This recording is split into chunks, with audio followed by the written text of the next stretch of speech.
sensational as the assassination of Monica Lewinsky episode, this episode, the grand jury, is pretty painful to get through.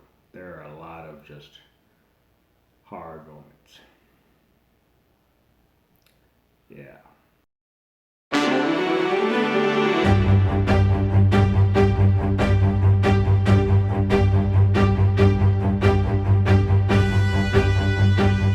Hello, everyone. Terrence here with Hollywood Already Did It. If you haven't already, go ahead and like, share, subscribe to that channel, ring that bell below. Anytime we have something, you will be among the first to know. Interestingly enough, I would never be this late for an episode review, especially out of this show, because I love it. Uh, I was one day late. I recorded something, recorded it all, was editing it, and the file became corrupted. Yeah, so a lot like the people that are a part of this entire series, corruption, and messed up the entire file, and I wasn't able to do it, wasn't able to salvage it. So I'm redoing it, which kind of sucks. I thought it was well done, but there are enough people on this channel who have been watching the crime story uh, episode reviews, even though they haven't been saying anything. Even though you haven't been saying anything, I see the views and I see the likes. So I'm redoing it. So this is the penultimate episode of American Crime Story, the Grand Jury, and this one is, as it says, with a lot of the grand jury. This episode sort of has four parts. It's kind of like balancing out the four stories of the four women that are kind of involved in this. It's the Paula Jones of it, the Monica Lewinsky, the Linda Tripp, and thus the Hillary Clinton. And all four of them kind of have some sort of a culmination or a balancing act in this. A couple of stories I think are sort of wrapping up and kind of ending, and I don't think we're ever really going to go back to them. Let's start with Paula Jones. Paula in this is getting her nose done. She's getting that surgery, and in doing so, she gets a phone call when she is recovering from surgery that the judge is planning to throw her case out, and thus getting no money. And her man comes home, Steve, after a bad audition, and she informs him that, hey, we're not going to get any money. Judge is throwing it out. He's like, wait, judge is throwing it out. How much money are you getting? Not getting anything. And he kind of flies off the handle. She's like, and he calls Susan, and Susan's like, he's like, no, Susan's the one who did this. And he's like, no, you both told me that we should stay the course and we should not take the apology. We need an apology, or otherwise we're not taking it. Like, let's get more money and whatnot. And they go tit for tat. And essentially it comes to a boiling point where he says to her, I need the money because I can't go back to being home and people knowing what you did. And that hurt Paula because all of this stuff that she's doing, the nose job, all of this she was doing because of him. She has a line where she's like, I wouldn't have gotten a nose job or even knew that my nose was not good had I not been plastered all over television because I was fine with my nose before people told me that I wasn't fine with my nose. Uh, I'm on TV because I'm doing this for you because she's been doing this weird thing because she doesn't believe that she believes anything she's been saying. And so she's doing this to sort of hopefully get him to believe and understand that she is correct in all of this. They go tit for tat. She's like, look, I don't want somebody here who doesn't even believe in me or believe what I'm saying. And so they have a tiff, and he goes off his own separate ways. And he kind of does the thing at the door where he's like, I'm going to stay here until you tell me that you don't want me to leave. And she's like, I'm not. That's what I'm doing. Get out. So it's the first moment that it looks like at any point in time, and as Paula's had some type of a backbone. I think that's it for Paula, though. Like outside of what we know that she does some racy magazines, and I believe Penthouse or Playboy, one of those that's sort of the end of her. So I don't know if she's going to be in the finale or if this is the sort of the end of her story beat. But it was interesting to see someone sort of outside of the main tornado of all of this, and how they responded and how life treated them and how being in a relationship with this happened because Monica's single. Being in a relationship while this is happening, how that affects that relationship. It's good. It was good to kind of use that as the viewpoint of that. The next big thing before we get into the grand jury pieces of Monica and Linda of it all is the Clintons. They sort of have a come to Jesus moment with Bill after a meeting calling Hillary into the office and him just pouring his heart out. letting her know, like, you are the best thing that's ever happened to me. I effed up. I had a moment of weakness when everybody was coming down on me, the judges and everything. All of this stuff looked like, and I acted on my impulses. And this person was here, and although we as an audience, we all know that that's a load of shit. He wanted to pursue Monica. He's using this as a way to sort of get back in good graces with Hillary, and he's bigging her up and saying, look, I pity the people who don't have somebody who challenges them, who is as intelligent and who is as wise as you are. And I just want you to know that he says, I love you, has a single tear coming down his eye. Look, I tell you, if a man has a single tear coming down his eye, you want to take that man back, he's going to be all right. And I'm playing, I'm bullshitting, I'm just being facetious. But that's how good Bill was in trying to sort of get her back into good graces. And she takes it all in. She's here, but stone-faced. She asks, like, is that all you got? Is that all? And he's like, no, I love you. And then she just takes it away and leaves. But it's clear that this stuff is registering and it's sinking in. I have a problem with the thing overall because I feel like it, just like everything else, it's a bit disingenuous because previously to that, Monica is heading out to the grand jury and she sees that Bill is wearing the tie that she gave him. It's almost acting like sort of a signal to say, hey, I still see you. Yeah. And I feel like the way that this is going, had he not been caught, I think he still would have been spending time with Monica.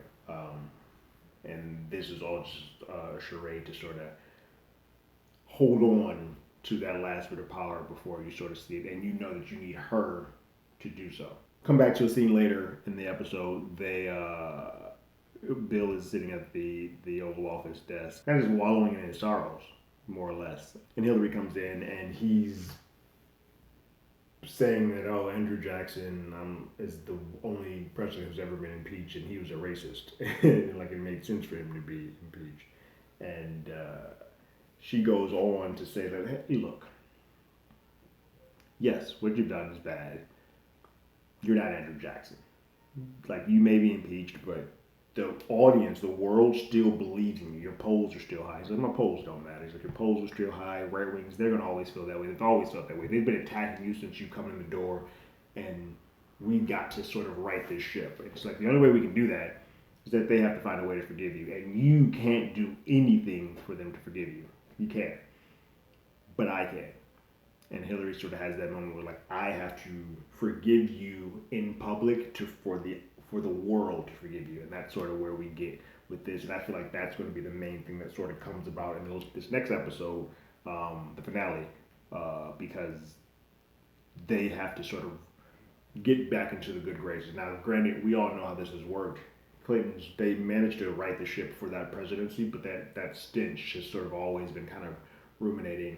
And while we have a lot of issues with Hillary being a part of the Me Too movement when she seems to be so reticent to back up the person that is a huge part of all of this shitstorm. And so then we get into the Linda and the Monica of it all. And Linda opens in a pretty funny montage in a hotel because she's been spending what we believe to be about a month, according to her daughter, in this hotel away from her home, which was sort of engulfed by the news media and all of that. So she's been staying at this hotel and going to the hotel restaurant and breakfast where you pour that little cup of waffle stuff and you pour it in. You put it. Sometimes you might put a little too much. Sometimes you put it in the oven, but you got to turn it. And sure enough of that, where she's just the monotony and mundane of a life that she's doing.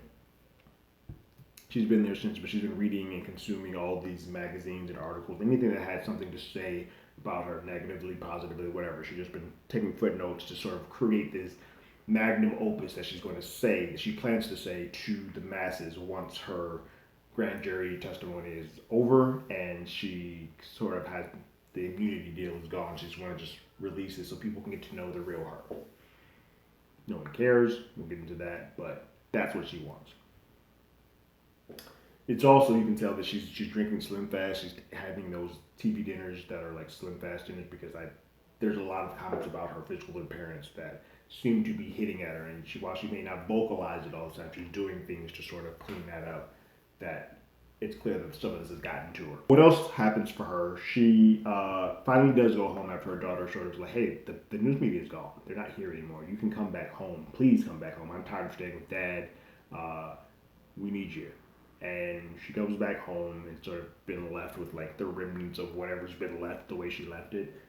You know how when we, I know a lot of people probably when the pandemic happened, they left their offices and their cubicles, they like left that way for months and months on end. They go back and you're like, oh, wow, this is the day that the world stopped. That's how her home looked. She went back, was looking at some mail, and she got a New Yorker article. I believe it was the New Yorker, or New Yorker. Um, that had an article about the whistleblower. You know, had those super dramatic art styles of visuals of her, where she was this grotesque, heavy woman, whatever. And she read it. And in that article, it mentioned that she had been to jail before because of a previous prank that was played on her, but wound up in prison. And so, while doing that, she also has been having her work sent to her so that she can continue to do her job because she's not been allowed to be at work. For two reasons. One, people there don't really want to be around her because, you know, you ratted on your friends, so we don't know what the hell you're doing to us. But two, there's a lot of news media that was still circling around her for a while, and they didn't want her to come to the office to try to bring that into that building. But the stuff they send her, she doesn't feel is up to the par that she needs it to be to do her work. So she goes back to her office and storms in her boss's Kim's office to be like, what the hell is this? Did you sign off on this? She's like, they're trying to sabotage me. They're trying to do this. And she's like, he's like, hold on. No, this is a mess, but let's get you the correct stuff. And she's like, well, let me just come back and work here in the office. I can just come back to my cubicle. He's like, no, one, they don't want you here. So don't bring your ass up in here. And two, you're now under investigation. And she's like, wait, what?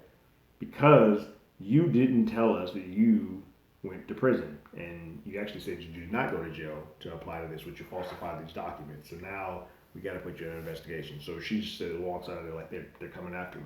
They're trying to slam me. She feels that this suffocation of the Clintons is starting to kind of entrap her. But she's also realizing that the people just don't have her back because she has put herself to be such a cancer that no one wants to associate themselves with her because they don't know when she's going to turn on them. I'm going to stop there with her story because then her back half sort of bleeds into what Monica has. So Monica goes to her grand jury testimony, and it's difficult. I could never imagine having to tell intimate details about what you do and what you like to do sexually in front of people, in front of anyone, and much less then eventually have to say it in front of people on tape so that they know that they're going to be playing this in a room with a bunch of stuffy old white men who are kind of making jokes and innuendos and just making you feel so small. Whatever you do sexually, whatever you're into, that it's whatever happens in your bedroom typically is supposed to stay there. This is a lot for anybody. It's a lot for a 25-year-old girl to sort of go through. But she goes to the grand jury, and Mike Emick is the lead prosecutor, played by Colin Hanks, who was one of the men who was responsible for detaining Monica in the hotel for as long as he did. He's also second chaired by a woman who was pregnant that was from Ken Starr's office, who probably was the secretary, but is there because some of these questions would probably come off better and get a more reticent response from a woman than they would coming from Mike. So they start, Monica's super uncomfortable, but she's like, hey, is it okay if I call them, if I do their names? And they're like, we don't do that. And I get it. She just kind of wants to have a sort of a rapport because she's going to be talking about some intimate details, but that isn't how it works. And Mike starts going in details about this and this and that, and she then switches over. But the whole time, the biggest thing is that in this scene, you go from having the grand jury sort of treat Monica or look at Monica as if they are admonishing. Like the way that Monica's reading is that they are all admonishing her. They think she's scum. They look at her with these evil eyes. They take a break for a moment. One of the jurors walked past her. It looked like they just give her the mean mug. But what's really happening, you have a lot of people who are just curious and they want to kind of know her. Monica has a moment of humanity that I think sort of breaks the ice of the entire grand jury. She just tells them that you can call her Monica. And one of them was like, well, you're going to always be Miss Lewinsky and like this. She's like, well, maybe not when I get married. And they all kind of like smile. Like they know that this is a child. Like this is a young girl who's been just in a world that is much bigger than her. They ask her the questions about like, why did you get Why do you keep messing with married men? Do you still love the president? Questions that they're acting as if their aunties, the aunties and uncles in the room, kind of like hovering around and securing their young niece. Like, hey, you effed up, but are you okay? Are they kind of take her in and start questioning about her and like you may have been trapped. Like you've been trapped. That's what this whole thing was. And so I keep asking these questions, and then they get to a point where they're like, okay, you see that you may not love him. She answers this whole question like, I don't know. I thought I did. I was trying to protect him, but they called me nothing but slut, disparaged my name, called me a stalker, all of this stuff. They've done nothing at all to sort of return the the care of his name that to her that she's showing to him. But then they get to a point where they ask about the day that she was detained, and she looks over at Mike and is like, "Can you leave?" And Mike's like, "Well, what is this line of questioning for? Why are we in this?" And they're like, "Well, we want to know." And he leaves after whispering something to his second chair's ear. And then Monica said it led, so I was like, well, why didn't you get a lawyer? Like, where's your lawyer? And he's like, well, they led me to believe that I couldn't have a lawyer or that a lawyer shouldn't be there because it would be dangerous to like my parents and all of this stuff. Basically getting into the grist of what that is, and they were like, oh shit, they trapped you. Like this was all a setup.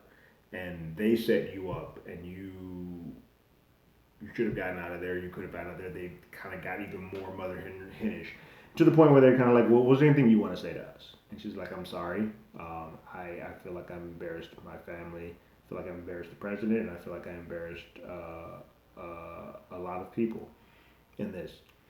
And her final thing was like, I hate Linda Tripp. And the grand jury sort of like, you go, girl, I get it. What goes around comes around. She'll get hers. That type of thing. I've led with that because in the back half, Linda Tripp gets to do her grand jury testimony. In her grand jury testimony, they do a dramatization. I know this was done for drama. Yes, it may have happened the same day. Yes, it may have happened at the same time, but it definitely is not going to be like, I'm playing tape 11 at the exact same time that tape 11 questions are being done with Linda. But it works out for the artistry of the episode. But Linda's under the gun. They are looking at her with evil eyes because they just don't understand why the hell any of this was done the way that it was. They start going on and on. Mind you, the second chair is not a woman with Linda. It's another gentleman. But they keep going on and on about why didn't you stop calling her or having her call you? Like if you leading us to believe that Monica was such a nuisance, such a problem. Like, oh my God, I'm having these childish conversations with this childish girl. Why don't you just stop them? Because it seems like you keep egging her on so that you can tape her to get more. It seems like you have gone through this whole rigmarole to set her up so you can have these conversations. You've stopped her from getting her dress clean. You've done this. You've set her up and put these seeds into place that you can build this case up to tape her. Not because you're friends, not because you're watching out for a conversation. You wanted this. And you say, hey, I think she's self-destructive. I think she's in harm. She may do something harmful to herself. Do you think that anything that you're doing right now is making that better? Do you think that Monica's in a better place now that you've done this? And she's like, I don't think she's in danger.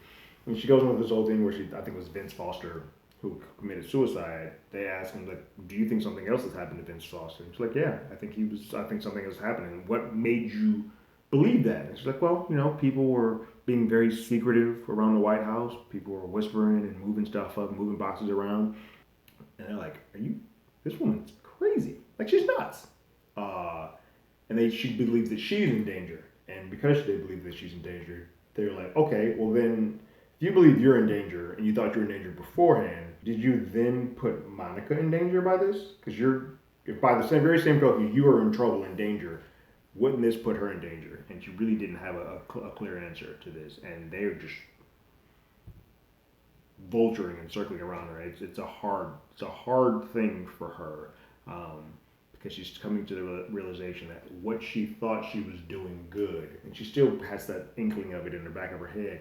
She sees that the way that she went about it, in the eyes of everyone else, was one of the worst betrayals you could possibly do.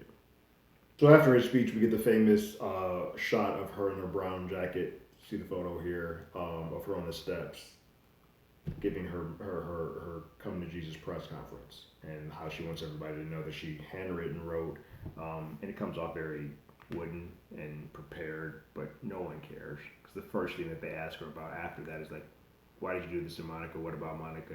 Have you heard from Monica? That type of thing.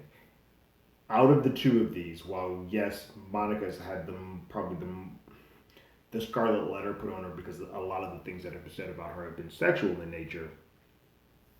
Linda has more of it that no one in her personal life ever wants to be around her because they don't trust her and believe her as a friend. And so she's sort of become this pariah that are like, no, no. So you're going to have some people that kind of want to protect Monica, and we see even a little bit more of that now. Even Monica's sort of ability to make fun of herself pokes out a little bit in this episode at the very beginning when she wears her dress and she's like, oh, look at me, the whore, and all this stuff. She's starting to get that, but it's just so early yet and so new and so raw that she hasn't quite gotten to that point because there's an entire sequence in this where that poor girl has to go back to the prosecutors to go into greater detail about each sexual encounter that occurs with her and like in explicit detail with cigars and kisses, the way that her breasts were fondled and was it over the bra and under, like that specific, because of the way that Clinton verbalized and used the word sexual relations and they have to get under the hood to show the many different things that happen that are sexual to see if none of that also applies to sexual relations. So I get why it happens. It just feels very demeaning in knowing that this has to happen. And one of the sweetest things, and I'm assuming it had to happen because Monica's an executive producer on this. One of the sweetest things is that the pregnant prosecutor that has her, she knows that this is terrible and she knows what she's having to do. And as she's leaving the last time, Monica stops and asks, she's like, hey, do you know, was it a boy or a girl? And she's like, it's a boy. And Monica says, Mazel Tov. And she says, thank you. And she's like, I hope this is the last time that I have to see you because she does not want to put this poor girl through that torture, that pain anymore. And so that's sort of the grand jury of it all. There is one last sort of thing that's happening in this episode, a sequence that happens at the very end. Ken Starr is deliberating, trying to figure out what he has and what he doesn't have to sort of pull out a case to impeach the president. And one of the lawyers has come in to say, hey, remember Juanita Broderick? She said previously that the president did nothing, but she is now recanting and saying that he raped her. What do we want to do with this? And Ken Starr, matter of fact, is like, well, nothing. So I don't care about that. That's useless to me. And he's like, wait, you should read this. She's like, I don't want to read this. Like, none of this matters.